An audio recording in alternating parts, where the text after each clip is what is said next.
آمین آمین آمین۔ نبی علیہ الصلوۃ والسلام نے 3 مرتبہ آمین فرمایا۔ ایک روز آپ علیہ الصلوۃ والسلام ممبر پر وعظ فرمانے کے لیے تشریف لے جا رہے تھے تو پہلی سیڑھی پر قدم رکھا، فرمایا آمین۔ دوسری سیڑھی پر قدم رکھا، پھر فرمایا آمین۔ تیسری سیڑھی پر قدم رکھا، پھر فرمایا آمین۔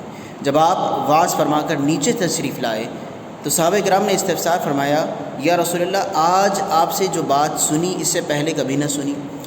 تو نبی علیہ الصلوۃ والسلام نے ارشاد فرمایا کہ جب میں ممبر پر چڑھ رہا تھا تو پہلی سیڑھی پر جب قدم رکھا تو حضرت جبریل امین میرے پاس آئے اور دعا کی کہ جو شخص رمضان المبارک کے مبارک مہینے کو پالے اور وہ پھر اپنی بخشش نہ کروا سکے تو ایسا شخص جہنم میں داخل ہو اور اللہ کی رحمت سے دور ہو گیا۔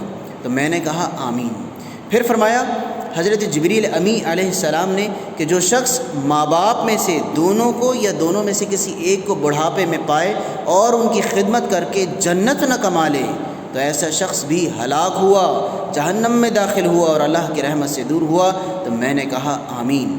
تیسری سیڑھی پر جب قدم رکھا تو جبریل امین نے پھر دعا کی کہ یا رسول اللہ جس کے پاس آپ کا ذکر ہو، جس کے سامنے آپ کا ذکر کیا جائے اور وہ آپ پر درود نہ پڑھے تو ایسا شخص بھی ہلاک ہو، برباد ہو، اللہ کی رحمت سے دور ہو گیا اور ایسا شخص جہنم میں داخل ہو گیا۔ تو میں نے فرمایا آمین۔ سامعین محترم ذرا اندازہ لگائیے کہ دعا کرنے والے سردار الملائکہ جبریل امین ہیں اور آمین کہنے والے سردار الانبیاء محمد مصطفیٰ صلی اللہ علیہ وسلم کی ذات مبارکہ ہے، تو یہ دعا کیوں کر قبول نہ ہوگی؟